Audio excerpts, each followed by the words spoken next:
je vais d'abord vous donner quelques règles pour une bonne compréhension de l'islam. Des sujets comme ceci, pour les aborder, il faut avoir déjà en amont parlé de ce qu'on appelle al-qawa'id al-fiqhiyya ou bien al-qawa'id al-usuliyya, c'est-à-dire les règles fondamentales du droit musulman, des théorèmes, des paradigmes. Si tu les as, tu comprendras mieux et tu auras plus de moyens de réussir l'exercice. Si tu n'as pas le théorème, la théorie, tu ne comprendras pas où tu vas t'égarer, te tromper. La première des règles que vous devez toujours avoir à l'esprit, c'est que le haram, ce qui est haram, c'est ce que Dieu a interdit, de manière claire, formelle, précise, univoque. C'est-à-dire, il n'y a pas matière à discuter. Ça, c'est haram. D'accord? Donc, le haram, c'est ce qu'Allah a interdit. Et Allah a interdit dans le Coran. Donc, pour que quelque chose soit décrété haram, il faut se référer au livre de Dieu qui est le Coran, et il faut se reposer sur un passage du Coran qui est clair. Pourquoi? Parce que vous avez deux types de versets dans le Coran. Vous avez des versets qui n'ont qu'un sens, qui ne peuvent être compris que d'une manière, accessible à tout le monde. Ces versets sont minoritaires dans le Coran, ils ne sont pas la majorité des versets. La majorité des versets du Coran nécessite l'intervention du cerveau, de l'intelligence de l'homme pour être compris. C'est pour ça que Dieu nous dit de lire le Coran et de faire un effort de compréhension et d'interprétation. À votre avis, pourquoi depuis 1400 ans, des érudits, des savants vont se spécialiser dans les études du Coran, on les appellera les exégètes, al-mufassirun, pour faire quoi? Pour interpréter le Coran. Si le Coran n'avait qu'un sens, si les versets du Coran ne pouvaient être compris que d'une manière et n'avaient qu'un sens, alors pourquoi ils se prennent la tête depuis 1400 ans à interpréter le Coran? C'est du copier-coller, c'est du plagiat. Ouais. Le mec il triche, il réécrit la même chose, il change juste le vocabulaire.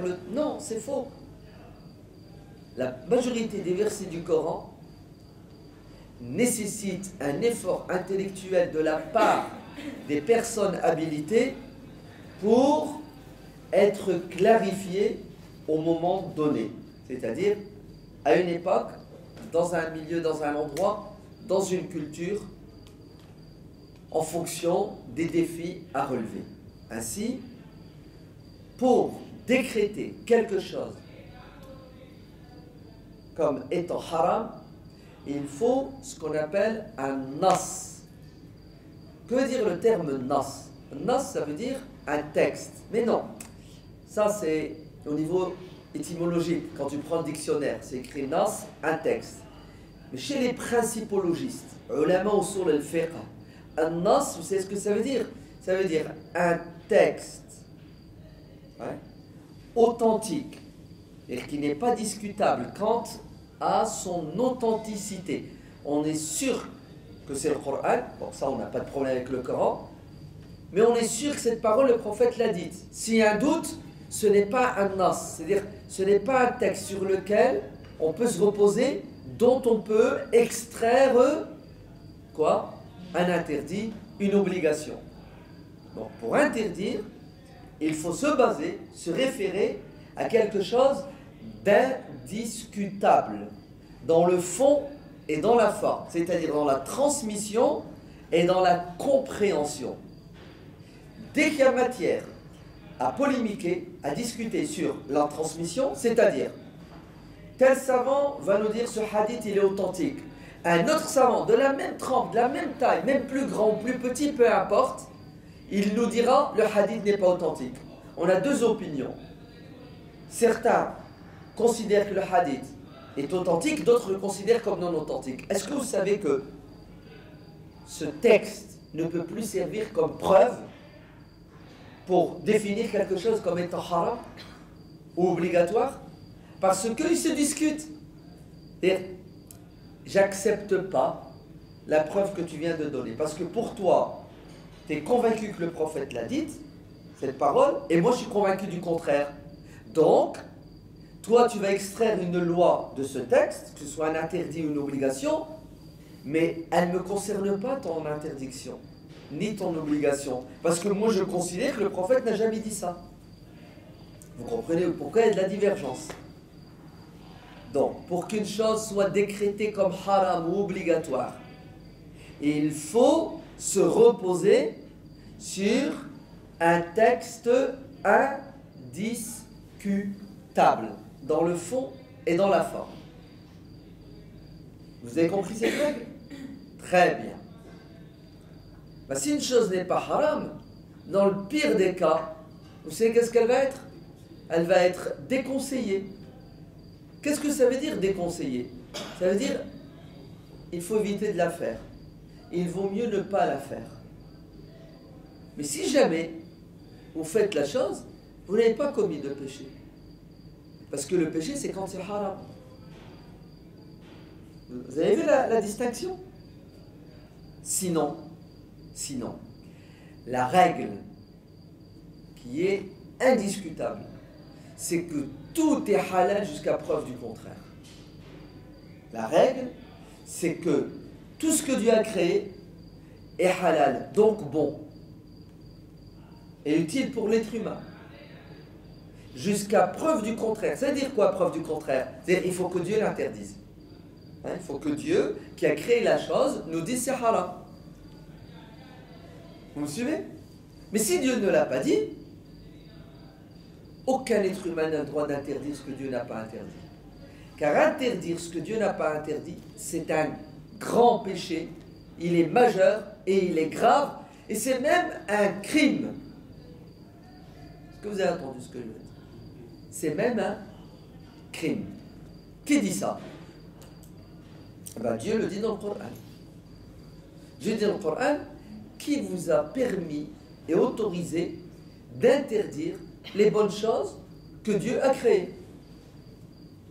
Qui vous a donné ce droit? وَلَا تَقُولُوا لِمَا تَصِفُ أَلْسِنَتُكُمْ هَذَا حَلَالٌ وَهَذَا حَرَامٌ. Dieu dit, et ne dites pas avec vos langues, ça c'est halal, ça c'est haram. Qui vous a donné ce droit de légiférer, c'est-à-dire de décréter ce qui est halal et ce qui est haram? Calmez-vous. C'est moi, Dieu, qui vais vous dire ce qui est haram. Et si vous le faites, vous encourez l'enfer, la punition, si je ne vous pardonne pas. Ainsi, celui qui va interdire ce que Dieu n'a pas interdit a commis un péché et un crime. Et celui qui va autoriser ce que Dieu n'a pas, ce que Dieu a interdit, commet aussi un péché et un crime. Vous me suivez? Quel est le pire des deux? Celui qui a autorisé ce que Dieu a interdit ou celui qui a interdit ce que Dieu a autorisé? C'est lequel le pire des deux? C'est la même chose. Oui, c'est la même chose, sauf que l'imam al-Bukhari rapporte que le prophète a dit le pire des crimes, c'est d'interdire ce que Dieu n'a pas interdit. Le pire des musulmans qui commet le pire des péchés, le musulman qui commet le pire des péchés, c'est celui qui pose des questions. Vous êtes prêts? Et à cause de ces questions, des choses sont interdites. Hadith dit ça, c'est-à-dire, c'est celui qui prend la tête. Vous entendez? Qui va voir le savant et qui le manipule, question sur question, etc. Et à la fin, le savant dit, bon, c'est haram. Vous savez ce musulman qui a poussé à réduire le champ du halal, le champ du permis, c'est un criminel. Il a fait le pire des péchés. C'est fort, hein, vous ne trouvez pas? C'est pour cela, quand vous étudiez la vie des sahaba, des fuqaha, des jurisconsultes, ceux qui faisaient la loi, et les grands savants, est-ce que vous savez que dans 90% des cas, quand ils étaient questionnés sur des choses nouvelles, est-ce que c'est halal et haram, vous savez ce qu'ils disaient? Quand la chose ne leur plaisait pas, quand la chose penchait plus du côté du haram que du côté du halal. Vous savez ce qu'ils disaient? J'aime pas, je préfère pas. Il vaut mieux éviter. ils n'osaient pas, ils avaient peur de prononcer le mot haram. Ils n'osaient pas. Parce que haram, c'est grave. C'est ce que ça veut dire, haram. C'est-à-dire que tu vas aller en enfer. Ça veut dire tu vas être puni par la loi si jamais de ce haram découle une loi. Donc faites attention. Il y a des règles qui nous permettent de bien comprendre cette religion. La règle, c'est que tout est halal jusqu'à preuve du contraire. Une autre règle qui est fondamentale. D'accord? Non, j'ai oublié de vous dire. Est-ce que c'est qu'il y a certains savants, Dieu merci, ils sont toujours minoritaires. Certains savants. Vous savez ce qu'ils ont dit? Ils ont dit la règle, c'est que tout est haram jusqu'à preuve du contraire. Ah oui. Et c'est cette méthodologie, cette approche qui rend la religion impossible, qui complique la religion, qui restreint le champ d'action des êtres humains, qui nous enferme dans une prison. Les gens leur posent haram, haram, haram, ils distribuent du haram à tout va. Si bien qu'à la fin, les gens quittent la religion. Ils la quittent. C'est quoi cette religion qui nous enferme dans une prison qui nous interdit tout? Et c'est l'une des reproches majeurs que nous faisons au salafisme moderne. Pardon, au pseudo-salafisme. Parce que le vrai salafisme, c'est-à-dire ce que les anciens, les premiers musulmans disaient, les premiers savants musulmans, c'était tout est halal, et une fois, tous les 10 ans, ils disaient une chose est haram. Vous avez compris? Les vrais salafistes n'étaient pas dans ce délire de interdire. C'est après, vers le 4e siècle, que les musulmans vont commencer à dire il vaut mieux interdire pour éviter que les gens tombent dans l'interdit. Et ils ont exagéré dans l'application d'une règle qui, dans l'absolu, est bonne, qui est la suivante. Il vaut mieux prévenir que guérir. Il vaut mieux prévenir que guérir. Allez. C'est haram, saddan lid-dari'a. Allez. Je vais interdire ce qui va mener au haram. Vous avez compris? Ce qui va mener au haram, je vais l'interdire. La chose en soi n'est pas haram, mais je vais l'interdire. Pourquoi? Pour éviter que les gens tombent dans le haram. Résultat, vous êtes prêts? Une femme n'a pas le droit de conduire une voiture. Attends, donne-moi la preuve dans le Coran. Tu vas avoir du mal à me donner une preuve du Coran qu'une femme n'a pas le droit de conduire un train, une voiture. Ça n'existait pas. Vous avez vu déjà ça bug là? Ouais? Mais allez, tu sais ce qu'il va faire? Il va te dire, oui, mais vous êtes bien d'accord que le but de la religion, c'est d'inciter les gens à obéir à Dieu, les dissuader de désobéir à Dieu. Très bien. La fornication, l'adultère, c'est haram. Ok? Personne ne discute. Qu'est-ce qui mène à l'adultère? Vous avez compris? Eh bien, tout ce qui mène à l'adultère, on va l'interdire. Au lieu de rester dans c'est déconseillé, ils vont passer de l'autre côté de la barre et interdire. Donc une femme n'a pas le droit de conduire.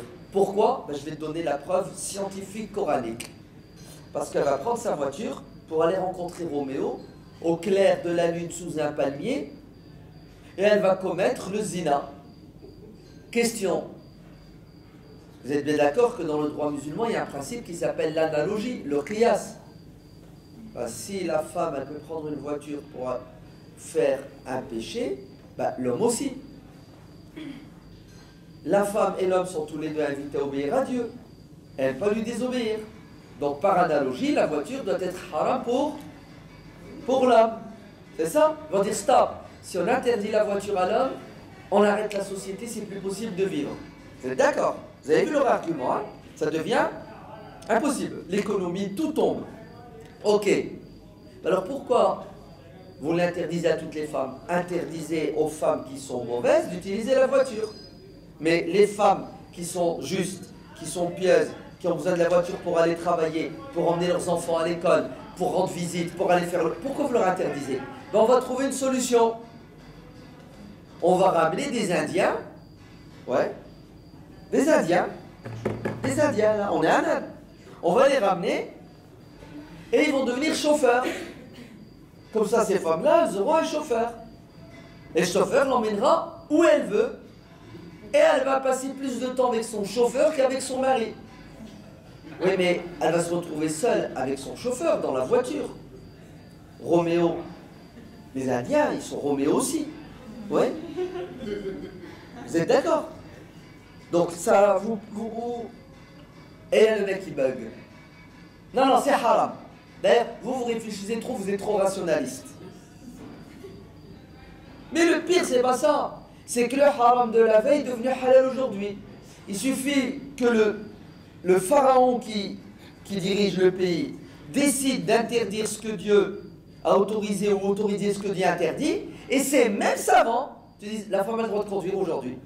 Oui, mais c'est toujours la même qui va aller sous un palmier. Oui, mais on doit obéir à celui qui dirige. Ben non, tu dois obéir à Dieu. Est-ce que vous avez compris? Tout ça pourquoi? Parce que les musulmans n'ont pas compris la religion à travers deux choses. À travers ses piliers, ses fondements et ses objectifs. Vous avez compris? À travers les piliers, les fondements, c'est-à-dire des règles indiscutables. Et le but et l'objectif, c'est-à-dire prendre de la distance avec comment ça s'appelle, le littéralisme et mettre du sens. Ouais. Une autre règle qui est fondamentale. Il y a deux types de choses qui sont haram. Il y a deux types de choses qui sont haram. Les savants disent qu'il y a al-haramu lidatihi. Al-haramu lidatihi. C'est-à-dire, c'est haram par essence. Hein? Intrinsèquement haram. Prenons un exemple. L'alcool est haram par essence. Il n'y a pas matière à discuter, c'est le produit lui-même qui est haram. On est d'accord? La fornication est haram par essence. On ne discute pas. Il y a un deuxième type de haram. Il y a le haram li ghayrihi. C'est-à-dire, c'est haram par voie de conséquence. Vous avez compris? C'est-à-dire, exemple. Ouais. Cette salle maintenant. Est-ce que c'est halal ou haram d'y entrer? Vous allez me dire, la question ne se pose pas. Si, la question se pose. Maintenant, c'est halal d'y entrer. Pourquoi? Parce que regardez, on est en train de faire le bien, la science. Oui? Parfois, ça va être obligatoire d'y entrer. S'il y a quelqu'un à l'intérieur qui vous appelle au secours, ouais, il est asthmatique, il lui faut sa ventoline, vous êtes obligé d'entrer. Même si vous n'avez pas la permission du propriétaire. Vous le suivez? Eh bien, regardez maintenant ce qui va se passer. Cette salle, ça peut devenir haram d'y entrer. Ben, s'il y a quelque chose de haram à l'intérieur, qui va quoi? Qui va vous impacter. Vous avez vu? La salle en elle-même, elle n'est pas halal ou haram. Elle est neutre. C'est ce qu'on va y faire, de bien ou de pas bien, qui va définir la règle. Ok? Le couteau, c'est halal ou haram? Non, le couteau il est moubah. Maintenant, si tu l'utilises pour tuer un innocent, c'est haram. Donc, il y a des choses qui sont haram et indiscutables et qui le resteront toujours. Et il y a des choses qui deviennent haram par voie de conséquence. Hein, parce que ça va mener à... Donc, c'est haram. Vous avez compris? Une autre règle qui est fondamentale, c'est que l'imam Ibn Qayyim al-Jawziyya, rahimahullah, c'est ce qu'il dit. Il dit que la voie qui mène à Dieu, comment vous allez l'appeler? En français, on dit la religion, c'est ça? En arabe, dans le vocabulaire islamique, on dit la sharia. Hein? La shari'atu. En vérité, étymologiquement parlant, la sharia signifie la route, la voie. Vous avez compris? La sharia. La route qu'on a empruntée tout à l'heure pour venir, ça s'appelle une sharia. D'ailleurs, on le dit sharia. Hein? Sharia. Tu viens, tu demandes à quelqu'un, s'il te plaît, je voudrais la rue Montesquieu. Tu vas lui dire, Aïna sharia Montesquieu. Hein? Sharia, sharia. Très bien. La voie qui mène à Dieu. Et vous vous souvenez, ça fait plusieurs fois que je vous ai dit que la sharia contient 4 volets. La croyance, les pratiques rituelles, l'éthique et la morale, et les lois pour vivre sur terre. Vous en souvenez? Très bien. Écoutez maintenant. L'imam Ibn Qayyim al-Jawziyya dit dans son livre A'lam al-Muwaqqi'in 'an Rabbil Alamin. La charia est basée sur 4 piliers fondamentaux. Qui sont 1. La charia est juste et ne peut être que juste. Le principe de justice est fondamental dans la charia. 2. La charia est miséricordieuse, c'est-à-dire qu'elle est basée sur la clémence. 3. Sur la hikma, la sagesse, le bon sens, la logique, la raison. 4. Vous êtes prêts? La maslaha, l'intérêt et l'utilité de l'homme. Et, ET, je continue la citation, vous me suivez? Tout ce qui sera contraire à la justice, à la clémence, à la sagesse et à l'intérêt de l'homme est contraire à la charia. Vous me suivez? Même si certains prétendent le contraire. Et même si certains savants disent que ça c'est islamique, ça ne l'est pas. Pourquoi ça ne l'est pas? C'est contre la justice. Vous me suivez? Allez, ce n'est pas parce qu'un savant a dit que ça c'est halal ou haram, c'est islamique ou c'est pas islamique, qu'il a raison. Mais comment veux-tu que je le sache? Je ne suis pas savant. Tu sais comment tu vas le savoir? Tu dois avoir dans ta tête une passoire, un filtre, un portillon, bip, bip, bip, bip, bip, arrêtez-le. Il a une arme. C'est quoi cette chose qui doit biper en toi quand tu écoutes ou quand tu lis ou quand tu vois quelqu'un qui parle de l'islam ou qui agit au nom de l'islam? Tu sais quoi? Regardez, bip, c'est pas juste, c'est pas islamique. D'accord? Même si c'est le pape qui l'a dit. Bip, mais c'est contre le bon sens, c'est pas islamique. En fait, ce sont des anticorps. C'est une protection pour éviter l'égarement et la manipulation, pour éviter de se planter, pour éviter d'interdire ce que Dieu n'a pas interdit. Abu Ishaq al-Shatibi, un autre grand savant andalou, vous savez ce qu'il a dit dans son livre qui s'appelle Al-Muwafaqat, qui sont des livres de droit constitutionnel, c'est-à-dire les bases du droit musulman. C'est ce qu'il dit. Il dit Ash-Shari'a, c'est ce que c'est maintenant. Ad-Din, la religion, a pour objectif de rendre heureux l'être humain sur terre et dans l'au-delà. Vous me suivez? Le but du din, c'est le bonheur de l'homme sur terre et dans l'au-delà. Vous avez compris pourquoi il dit les deux? Sur terre et dans l'au-delà.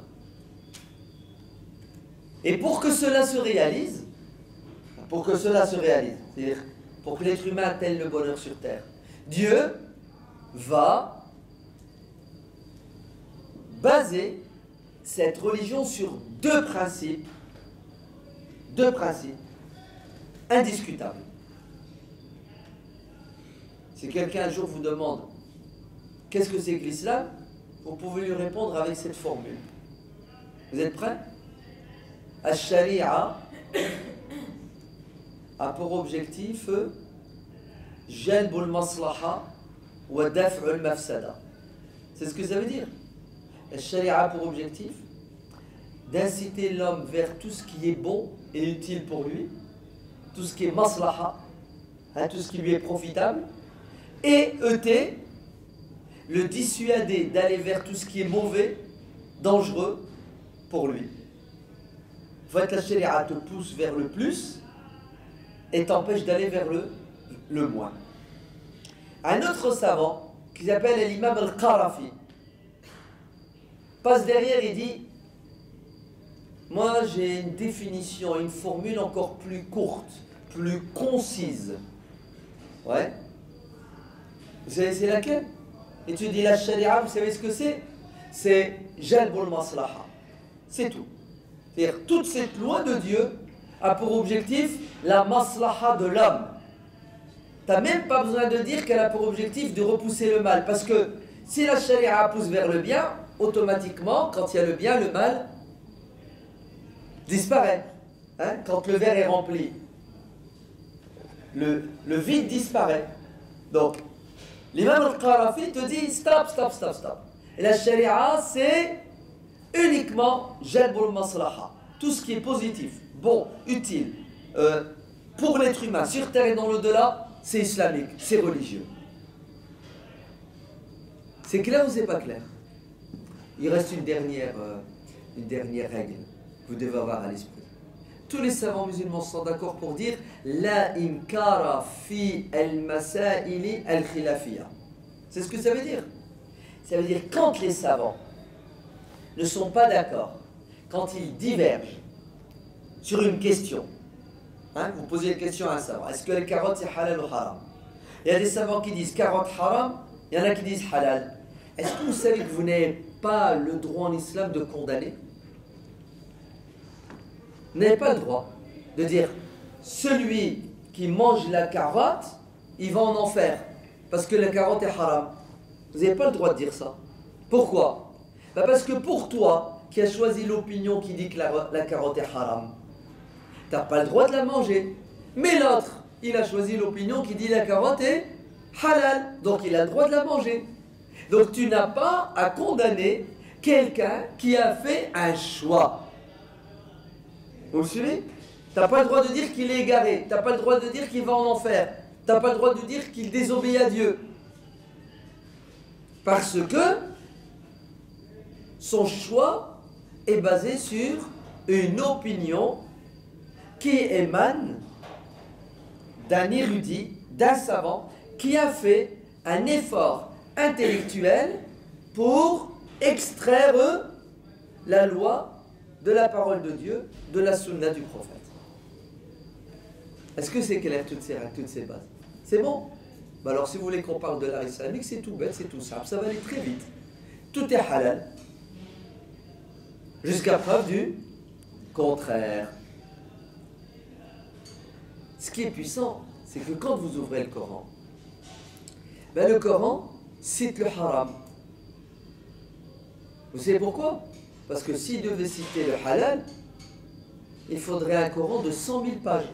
Parce que les choses halal, il y en a tellement que c'est impossible de les recenser. Vous me suivez? En plus, il y en aura des nouvelles.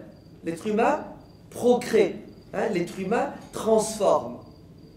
Donc, la règle, c'est que le Coran parle de ce qui est haram parce que le haram est limité, il n'est pas nombreux.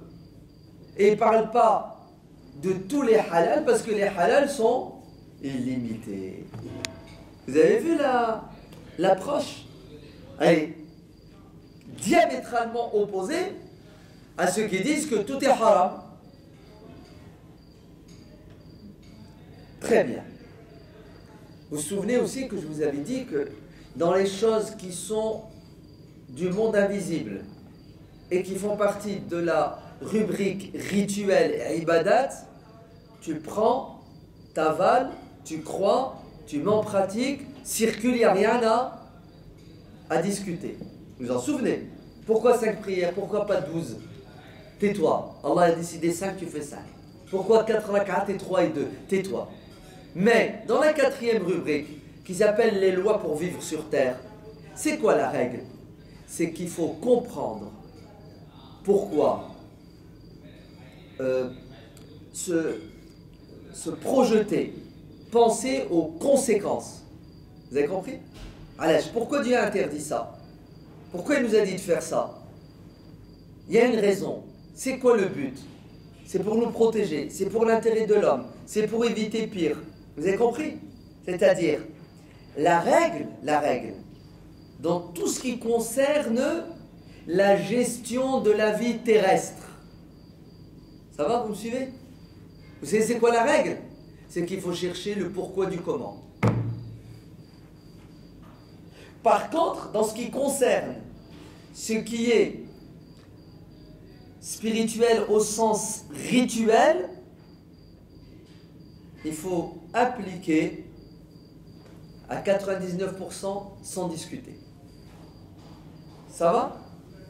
Vous avez assimilé tout ça? Bah, c'est tout simple. L'imam al-Ghazali, rahimahullah, dans son livre Ihya Ulumuddin, vous savez ce qu'il dit? Il dit Dieu nous a créés avec des sens.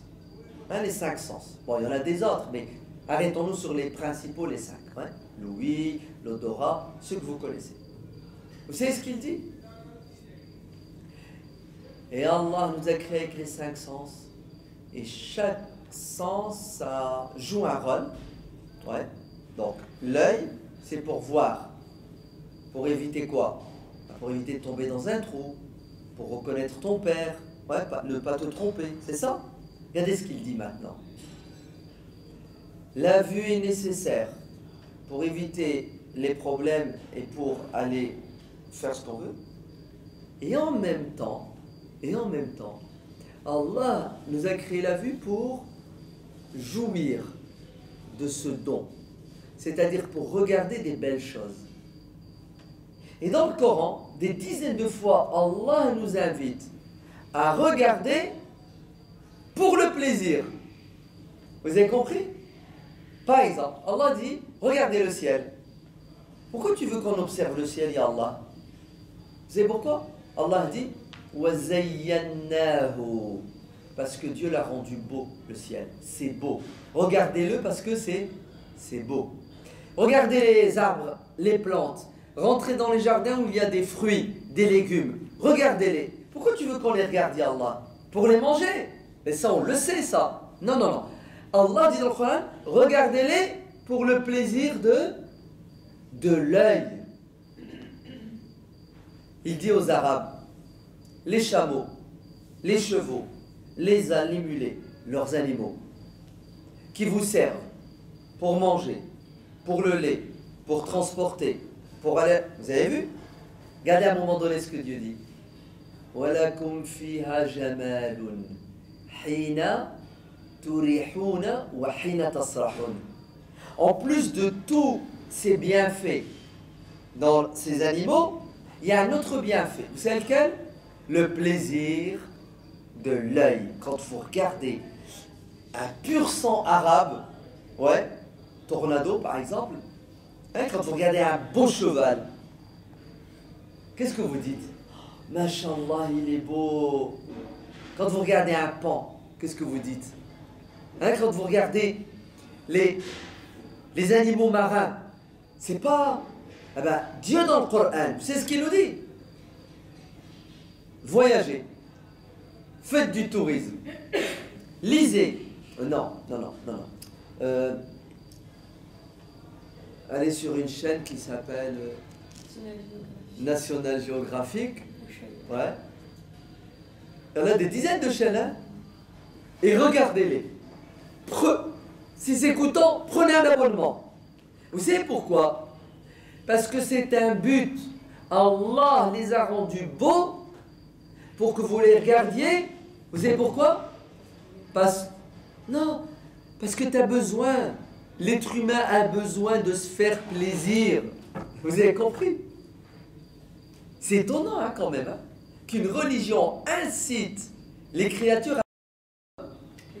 à rechercher le plaisir. C'est l'opposé de l'hindouisme. C'est l'opposé du christianisme. Qui dit que sur terre, il faut quoi? La misère, la galère.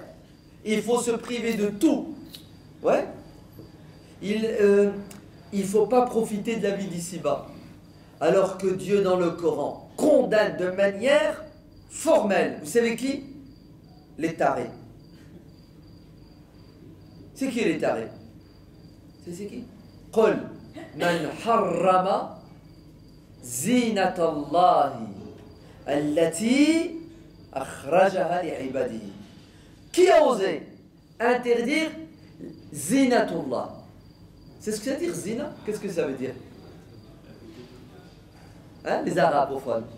La beauté qu'Allah a créée. Les beautés que Dieu a créées. Qui a osé? Qui oserait?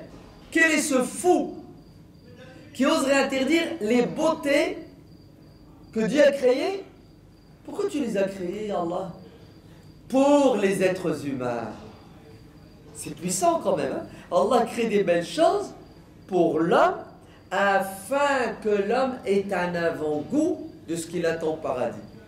Afin que l'homme soit bien dans sa peau psychologiquement. Comme ça, il va se mettre debout, il va faire la prière. Vous avez compris? Ça va être incroyable.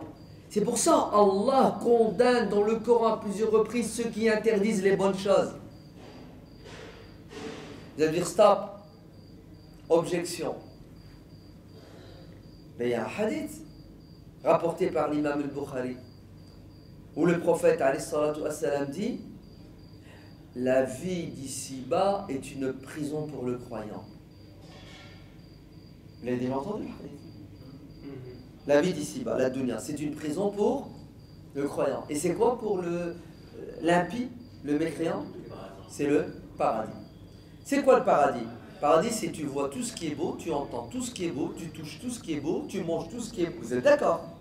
Donc le croyant sur terre, il doit vivre l'enfer, la prison, entre quatre murs.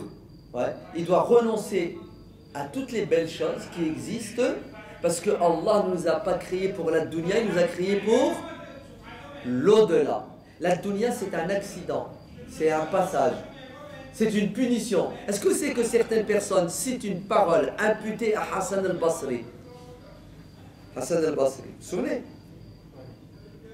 Et ils disent que Hassan al-Basri aurait dit que la vie d'ici-bas est une punition. Hein? C'est une punition. Pourquoi? Sur quoi se base Hassan al-Basri pour dire ça? Nous ne croyons pas que Hassan al-Basri a dit ça, attention. Mais c'est rapporté. Mais c'est parce que c'est rapporté que c'est vrai. Et nous allons prouver que c'est faux. Et si Hassan al-Basri l'a réellement dit, on n'est pas d'accord avec lui. Vous avez compris? La vie d'ici-bas est une punition. Pourquoi? Regardez ce qu'il dit.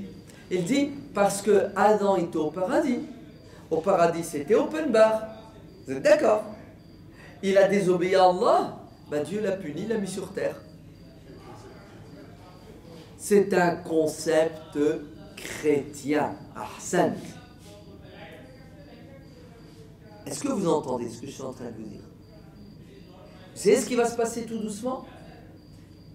Le prophète alayhi salatu wassalam n'interdit pas. Au contraire, il interdit aux gens d'interdire. Il n'est pas compliqué, il condamne ce qui complique la religion. Il est dans la souplesse, il est dans la beauté, il est dans la bonté. Et plus on s'éloigne de la naissance de l'islam, plus les musulmans vont se faire influencer par le christianisme, par le judaïsme, par l'hindouisme, et vont restreindre le champ d'action du musulman avec des interdits. Et ce qui n'était pas interdit à l'époque du prophète devient interdit 100 ans, 200, 300, 400 ans, 1900, 2018 ans plus tard. Vous avez compris le musiba, la catastrophe? Donc, Allah a créé le goût. Pourquoi il a créé le goût? Il aurait très bien pu nous créer avec une langue sans capteur. Puisque le but c'est quoi? C'est de manger les vitamines pour rester en vie. Non, tu vas manger ta carotte et tu vas avoir des capteurs qui vont te permettre d'apprécier la carotte. Vous avez compris? C'est-à-dire que tu vas faire à manger et tu vas mettre des épices. Vous me suivez? Pourquoi? Comme ça va être bon. Non, mieux, tu vas servir la table et tu vas décorer. Ouais? Tu vas faire une salade composée, elle va être comment ta salade composée? Rien qu'en voyant, t'as envie de... Non, t'as même pas envie de la manger tellement c'est beau. C'est de l'art, vous êtes d'accord? C'est de l'art. Ouais? Regardez, la beauté. Tu manges, tu fais tout pour que ça soit bon. Ouais? L'oreille. Allah, pourquoi il nous a créé l'oreille? Pour entendre. Pour entendre quoi? Pour entendre des paroles? Non. Pour entendre des paroles, il faut que les paroles soient belles. Vous entendez? C'est pour ça, quand on a posé la question à l'imam al-Ghazali sur la musique, est-ce qu'elle est halal ou haram? C'est ce qu'il dit. Il dit Allah nous a créés avec une oreille sensible à ce qui est beau et à ce qui est laid. Ainsi, l'être humain par nature, quand quelqu'un dit des choses qui sont laides, qui sont horribles, il ferme ses oreilles, il se sauve. Et quand il entend une voix, un son qui est beau, il fait quoi? Il va vers et il ouvre. Ainsi, le chant des oiseaux, ouais, c'est magnifique, c'est beau, c'est reposant. Allah a créé les oiseaux, ils chantent. Il nous a créé un capteur, on capte. Et ça nous fait quoi? Ça nous fait du bien, ça nous fait du plaisir. Et c'est ce qu'on dit. Alhamdulillah. Les vêtements. Khoudou zinatakum. Inda kulli masjidin. Allah nous dit, habillez-vous bien. Vous allez à la mosquée. Allez. Il faut qu'on parte du principe. Et le principe est coranique. Qu'Allah a créé les bonnes choses pour l'homme, afin que l'homme sur terre jouisse de ces bonnes choses, profite de ces bonnes choses. Et ces bonnes choses sur terre, c'est pour tout le monde, le musulman et le non-musulman. Et là-haut, ça sera pour celui qui a suggéré les bonnes choses. Celui qui va les consommer de manière modérée et qui va remercier Allah. Là-haut, il aura ces choses multipliées par 100, multipliées par 1000, par 1 milliard. Ça dépasse la raison. C'est clair? C'est clair. Donc, tout est halal jusqu'à preuve du contraire.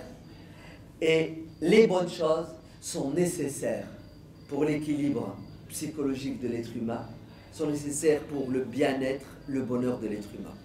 Alors, vous voulez continuer à rester en prison ou là vous voulez sortir de la prison?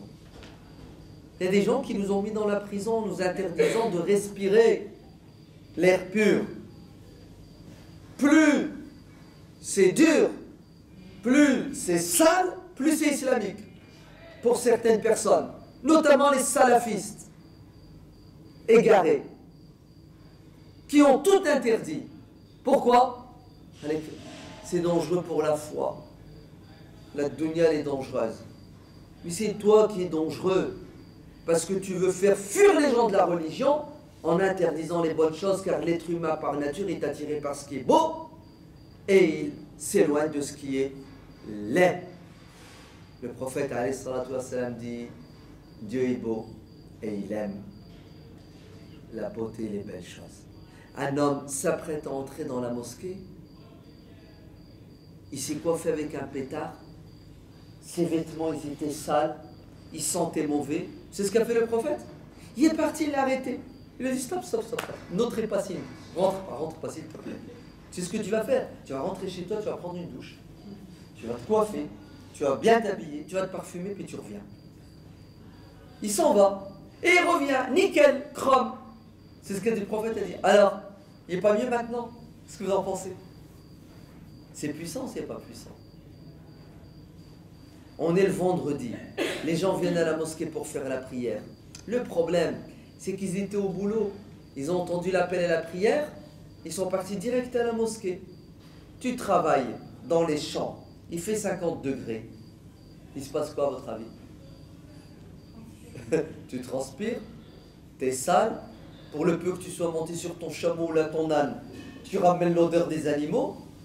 Est-ce que vous savez que le prophète alayhi salatu wassalam était sensible aux mauvaises odeurs? Vous savez ce qu'il va faire? Toute personne, décret, toute personne en âge de faire un Jumu'ah est obligée de se laver. C'est pour ça, chez les Dahirites, Ibn Hazm, se laver le vendredi, c'est une obligation. Tu ne le fais pas, tu commets un péché. Les autres savants disent non. C'est obligatoire de se laver pour celui qui est sale et qui sent mauvais. Mais si le vendredi t'es propre, c'est pas obligatoire, c'est juste recommandé. Et vous voyez comment le prophète fait tout pour pousser les gens vers tout ce qui est beau, tout ce qui est agréable, tout ce qui est reposant. Et il interdit tout ce qui est sale, tout ce qui est repoussant. D'accord ?